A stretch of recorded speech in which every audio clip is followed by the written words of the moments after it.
Good morning, everyone. We are back from recess. I want to talk a little bit about what transpired last Friday with the hearing with DPS Commissioner Robert A. Guerrero, who was in here all day Friday.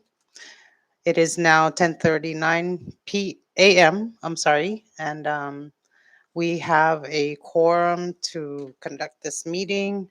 Last Friday, I also want to recognize the presence of Representative Ralph Yumo in the chamber and Representative John Paul Sablon. Thank you, sirs. Welcome. I do want to indicate that Representative Vicente Camacho is excused for today. Last Friday, December 10th, 2021, we heard the testimony from the Commissioner of Public Safety, Mr. Robert A. Guerrero, wherein the commissioner admitted under oath that he personally took Governor Torres's bag at the tarmac and put it in the governor's awaiting vehicle nearby. And Customs did not have an opportunity to inspect it for any contraband or illegal articles. The testimony of Lieutenant Emery Kaipat further confirms that Governor Torres is treated above any law. Lieutenant Kaipat testified that DPS personnel do not inspect the governor's cargo simply because he is the governor.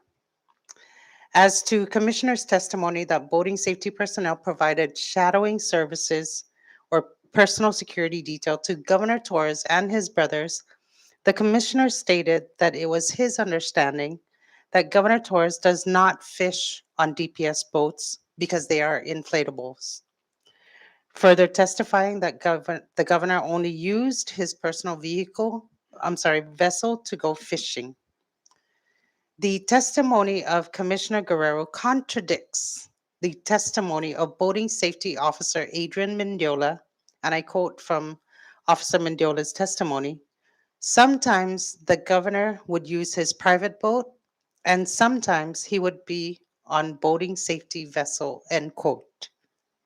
We have confirmed through boat logs and vessel usage reports that Governor Torres and his brothers were provided security by DPS personnel on at least 85 different occasions. Boat logs further confirm that Mrs. Diane Torres was transported on boating safety boats, not personal boats belonging to Governor Torres or his brothers. In relation to the issue of personal security details for Governor Torres and Mrs. Diane Torres, the commissioner repeatedly testified that it is the head of security, Police Sergeant Joey Cruz, who directs him who is selected to be personal security detail, how many are needed to travel, who gets to travel, and what mode of transportation is used.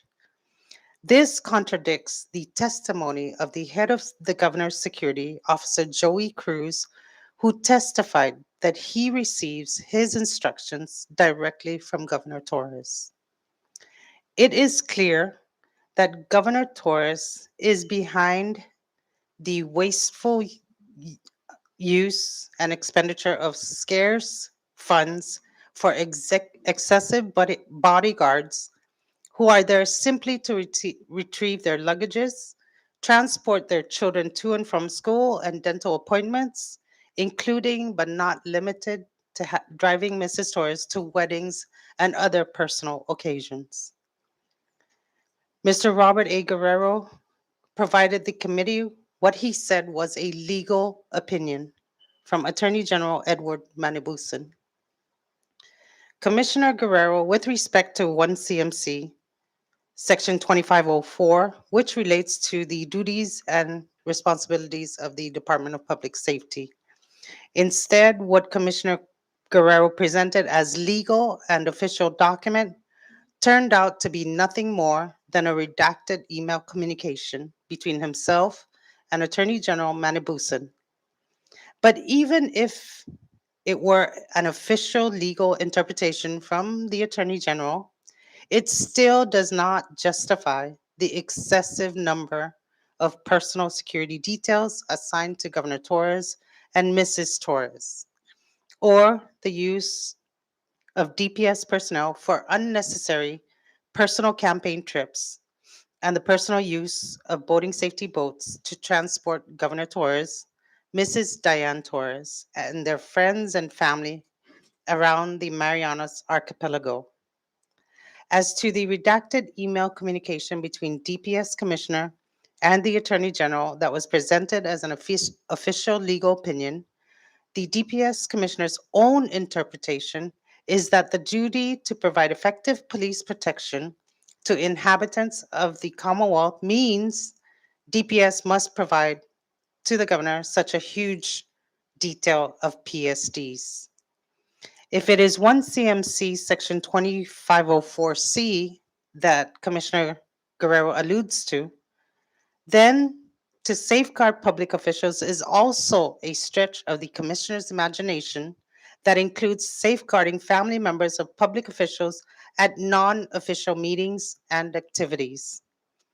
At this time, I would like to ask if any of the members also have their own recollection of what transpired on Friday, December 10th, with DPS Commissioner Robert Guerrero.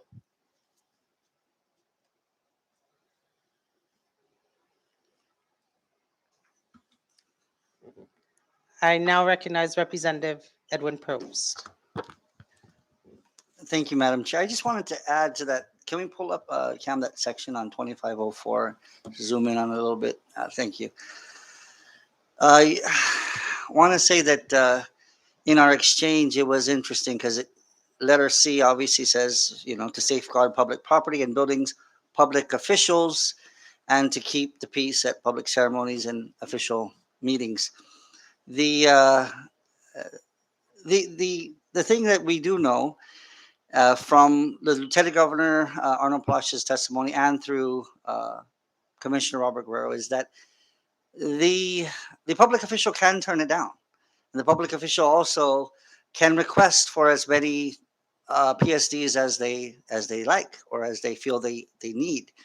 And I asked a hypothetical question to the commissioner about, well, what if I were to ask for, because I'm a public official, all of us are public officials in the House and the Senate, would you grant that? And he said yes. If I wanted one for my wife and my 4 children, he said yes, we would grant that.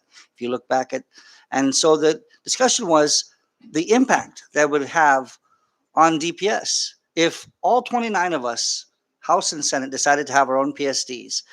Would it have an impact? And he had mentioned that they would deal with it. He has other agencies he would coordinate with and so forth. But the truth of the matter is, Madam Chair and colleagues, is that we, as far as I know, none of us have requested for that, for PSDs. Perhaps we should. I don't know. But nonetheless, if that were to happen, if we were to ask for that many PSDs, how can we not believe that this would not have an impact on the budgetary constraints of DPS? That's ludicrous, because it is DPS that has to pay for not just their salaries but for the overtime, for all of that. It is DPS that continues to pay for that, all of that for the governor.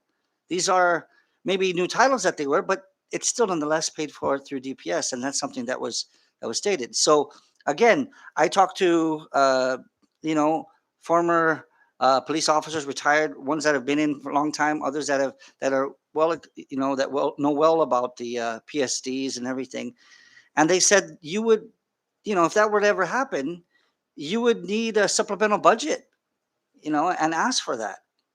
So there's no doubt in my mind that it would create a financial impact on DPS. And that's something that's surprising that Governor Ralph Torres doesn't realize that. Does he have to have them? Because all of these PSDs, if he does, then for what reason? It's already been established that there have been no threats that we know of, and the process of going through threats, even going through the fusion center or even the FBI, if they were to put out a notice of potential threats. But here we are in the heat of things, this JGO body taking hits on social media and everything. And sometimes we get blasted in public. That's part of the job. Um, I still don't walk around with a PSD because I still believe in our peaceful, loving, tight knit community that even if somebody blasts me, I got thick skin, I can take it, you know? And I think we all are equipped the same way. But have any of us really felt so threatened? I think if we did, yes, then that is a time when you call in for PSDs to guard public officials. We know it's happened in the past when we had public officials in the past that had their houses shot at during very heated times. That's never happened since we've been in office. And we haven't heard any that report of those such reports. And God forbid it should ever happen. But those are the times when you toward PSDs. Financially, the Commonwealth cannot afford hiring 29 PSDs, and not to mention probably double that because we want our families guarded now too. So that's just something, Madam Chair and colleagues, that I wanted to point out. The financial impact that all these PSDs cause. And I think it'd be important once we put everything together to put a dollar figure to all of this to see how much of taxpayer dollars are being spent, not just on the PSDs guarding, but also on the travel, the multiple travels by boats, by flying to different places in the United States and everything else, even on private trips, personally, vacation trips to Philippines and whatnot. That's just too much. Thank you, Madam Chair and colleagues.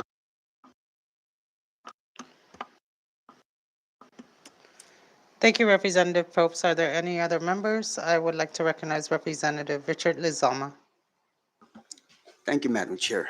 Just to add up on the PSDs, when we had Sergeant Joel Cruz, and he was asked if he ever seen any danger when they travel abroad or anywhere around to the governor. He stated he doesn't think that there's any danger for the protective service that he was provided. So with the numbers of protective services that have been provided to him, are they necessary? What colleague Representative Chairman Prop said, just waste. And it adds up without a dollar, thousands and thousands of dollars being wasted from the taxpayers' money. I just want to include that. Thank you, ma'am. Thank you, Representative Lizama. Is there any other member who would like to make comments? Recognize Representative Tina Sablan. Thank you, Madam Chair. I wanted to comment primarily on the effect of the governor's excessive use of Department of Public Safety resources on the financial condition and the operations of the department. Representative Probst did a nice job of summarizing these types of impacts, but I just wanted to reiterate that the commissioner stated that it is difficult to impossible for the department to budget resources for the governor's numerous and expensive boating trips to the Northern Islands, to Tinian, Rhoda, and Managaha. And although the vessels might be federally funded, and the use of these vessels for protective service itself comes into question as whether that might be appropriate or in compliance with the federal grant requirements. The other issue is that the salaries and overtime expenses of the officers, the fuel, all these other types of expenses associated with these boating trips are locally funded.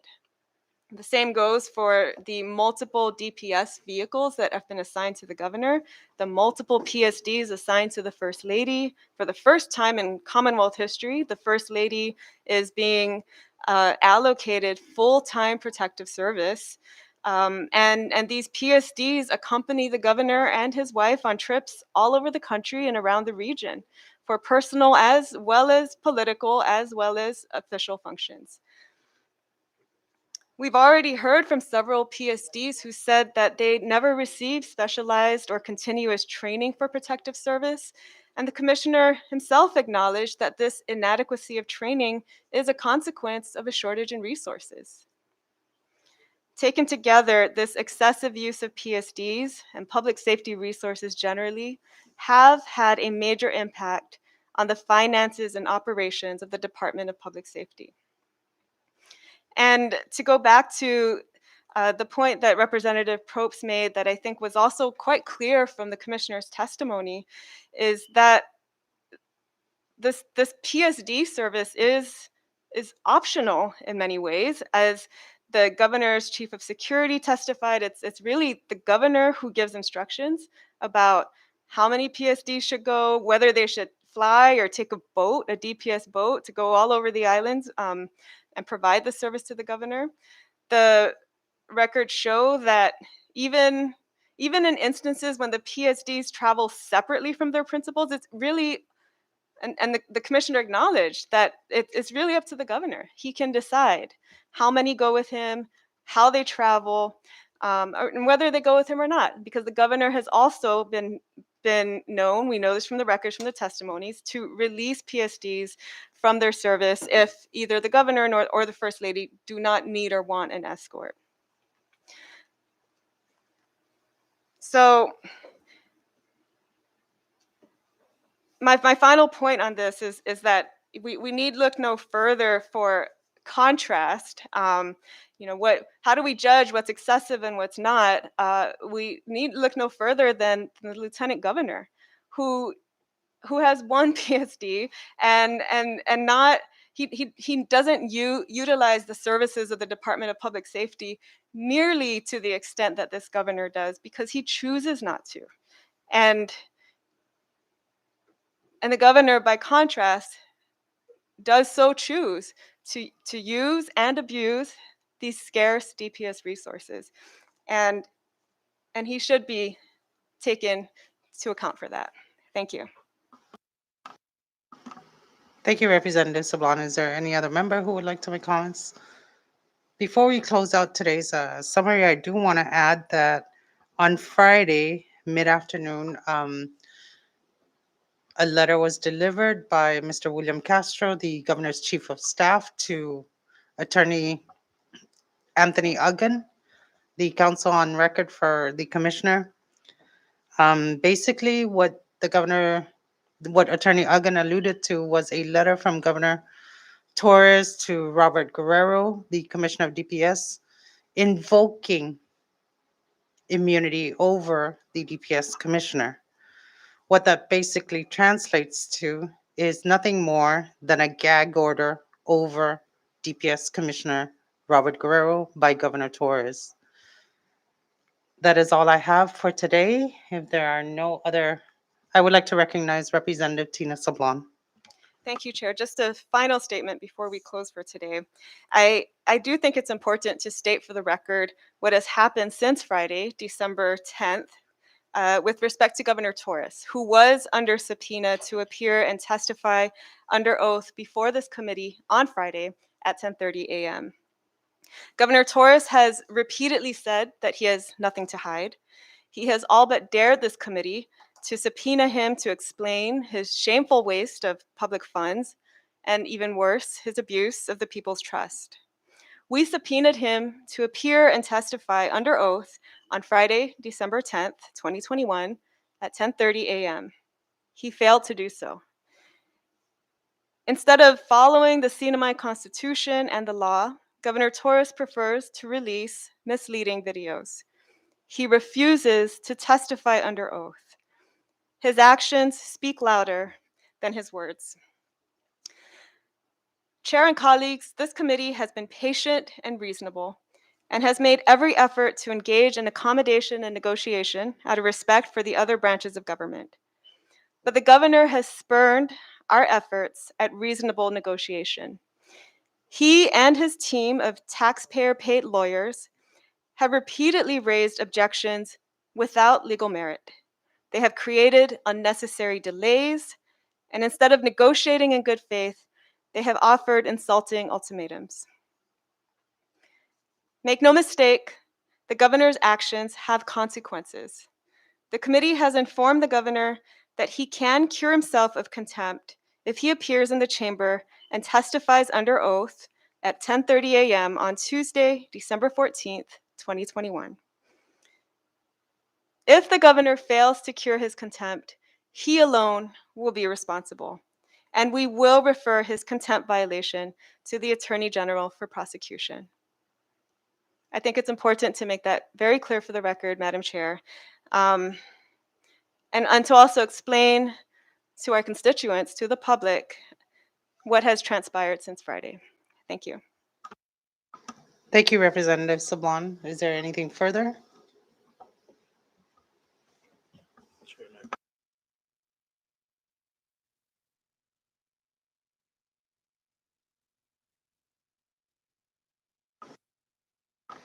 I do want to make a point of clarification to Representative Sablon's statement that any referrals to the Attorney General's office for contempt of our legislative subpoena will be referred by the Speaker, the Honorable Edmund Villagomez. No, I don't want to.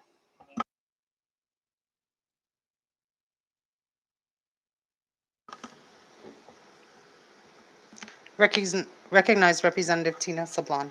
Thank you, Chair. And to clarify further, the governor was under a valid and lawful subpoena to appear on at 10:30 a.m. on Friday, December 10th.